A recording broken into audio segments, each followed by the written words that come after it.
Hello and welcome to Peel Healthy Lifestyles, where we showcase businesses, individuals, and organizations that focus on health, fitness, and technology. Today with us we have Deborah Sloan with us in the studio. Welcome, Hi. Deborah. Thanks. So, Deborah, maybe you can share your background of where your journey into integrative health and how you got here. Perfect. Thanks for having me. I'm really excited to be here and looking forward to the show on the 15th. My background goes back quite a ways. When I was a toddler, I was actually severely burnt. So, quite a traumatic life experience for me. And I remember not only the physical pain that I went through, but also the emotional anguish that I went through and what my parents went through. Right.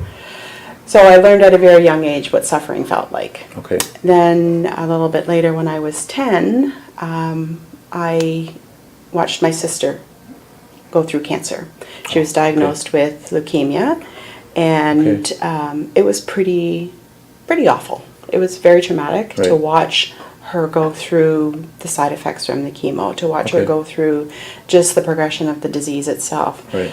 Not only that, but again, just that torment and the anguish and the emotional trauma that swept through our family. Okay. So there were 3 other siblings, plus my mother was pregnant with twins. Wow. Okay. At the time. So, to watch everybody go through that and to feel everybody go through that was pretty hard.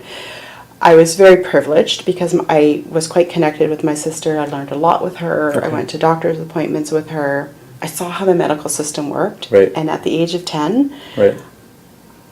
it was like a lightning bolt, like, oh my gosh, you have got to make this better. Right. Okay. I realized at a young age that we were doing a disservice to children and their families who were living with cancer.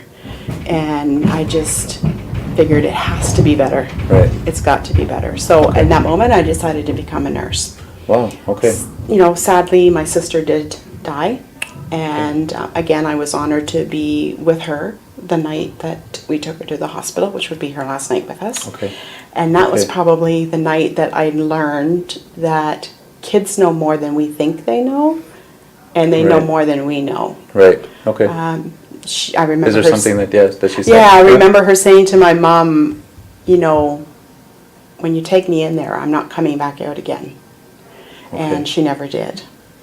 And interestingly enough, over my 30-year career as a nurse, every time I worked with children, and certainly when I was working as a program manager at the pediatric hospice, 10 out of 10 kids know what's going on, they know what's happening in their bodies, and they know when it's their time.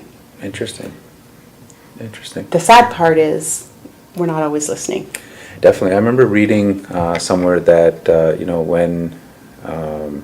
when a child is sick or when my daughter is sick, and if we take her to the doctor, it's, we're trying to look out for them and trying to do the best for them, but inadvertently what we're kind of saying, this is what I was reading about, is that what we're saying is, I don't know about your body, you don't know about your body, but this white coat, person in a white coat knows more than us.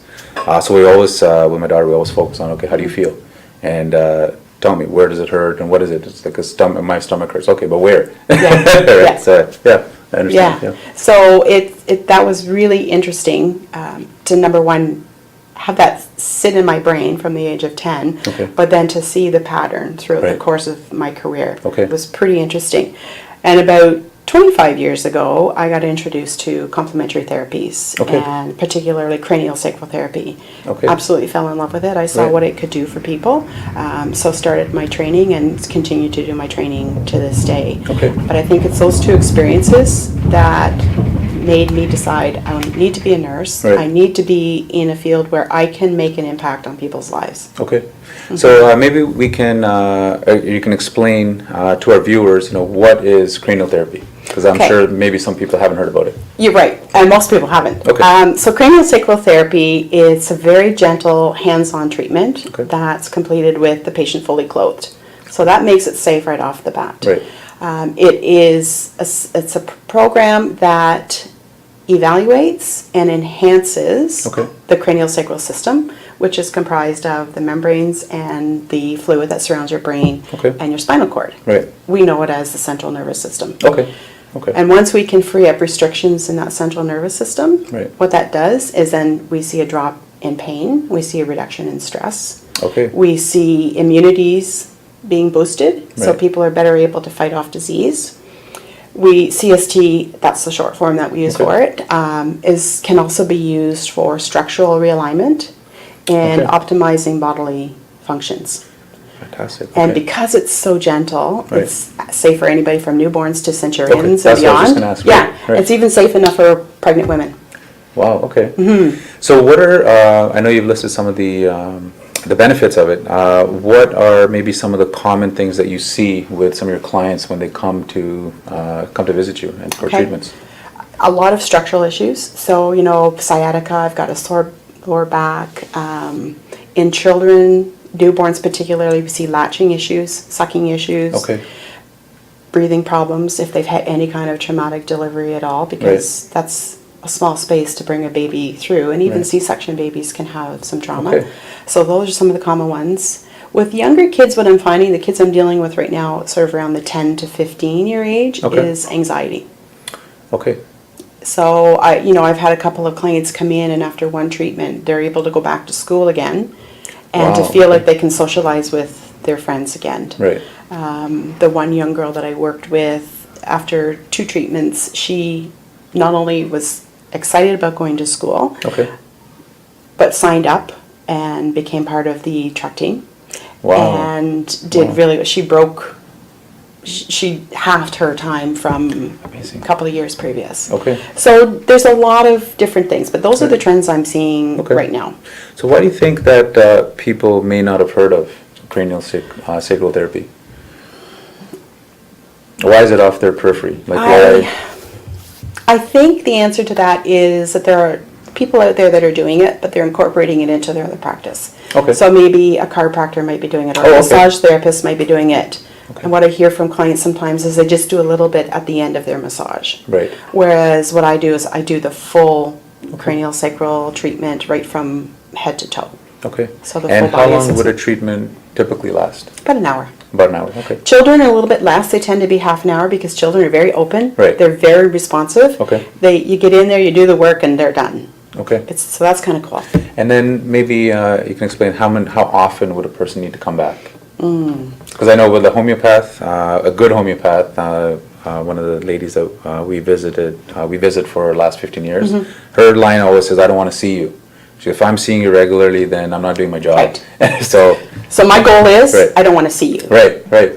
That being said, everybody is individual. Of course. So if you've been in a traumatic car accident, Okay. probably going to need to see you a little bit more. Okay. One of the huge benefits of cranial sacral therapy is approaching emotional concerns. Oh, okay. So Right. maybe it's anxiety, maybe it's depression, maybe it's things that we have sort of tucked Bottled up, away right. and bottled up inside Right. of us, and we don't even know it's there. Okay. So that's the other really great thing about it. So if I'm working with someone who's got a lot of things bottled up, let's say, Okay. I may need to see them more frequently until we get them stabilized, and then look at maybe one a month or one every 6-week visit. Okay. 1 every 6. Okay. So maybe we can kind of talk about some of your future plans and what where the CST kind of goes and what you're looking at into the future, and maybe some other approaches that you're looking at that Yeah. kind of complement what you're already doing. Okay, so because I love this work so much and because I've decided to do this full time now, I also decided to go back to school, and I Okay. now am a certified holistic cancer coach as well. Fantastic, So okay. it ties in really nicely Great. with the CST work. What I am working on right now is developing programs that are customized to the individual or Okay. groups, because I do group work as well. Okay. So working on more of those programs. And really, I want to get out there and start educating and inspiring people, Right. letting them know that, yes, you're going through this horrible thing, but there is another side. Right. We can help get you through to the other side, and that's something that I really want to do globally. Okay. Perfect. And you Yeah. know what? I think you touched on something that I think that we should really share with the viewers. What is a holistic cancer coach? So a holistic cancer Because most coach, people, when they think cancer, is a hospital and it's Right. immediately chemo, and that's the kind of the connotation of what we've kind of grown up with and what we see Yeah. in the media. So what is a holistic cancer coach? So a holistic cancer coach is someone who has had extensive training in cancer and also has had extensive training in other modalities or other ways that we can help support you during your journey. Okay. So whether you choose to go down mainstream medicine, have your chemotherapy, have your radiation surgery, we can still support you to help alleviate some of the side effects, to boost your immunities, to make sure that we're focusing on that mindfulness, that emotional healing. Because as much as we can treat the illness, if we're not taking care of our emotional health, we can only go so far with it. So we look at nutrition, we look at lifestyle, we look at mindfulness, we look at, what else are you doing? What else have you got going on in your life that may have an impact? So I might just help you with some nutritional changes, or we may have set up a full program where we take a look at incorporating some mindfulness. Now, is this something that's receptive with mainstream medicine, that you're working with the hospital, or is this something that is kind of done in conjunction on the side? So what's kind of I guess what we're getting to is what's the receptivity from mainstream medicine? So interesting question, I actually met with one of my, by accident, one of my physicians that I used to work with in the palliative field a week ago, and we had an opportunity to chat about it, and he seemed quite receptive to it. I do know that there may be some physicians who may not be receptive to it, and I think that that's part and parcel because maybe they don't understand what we do.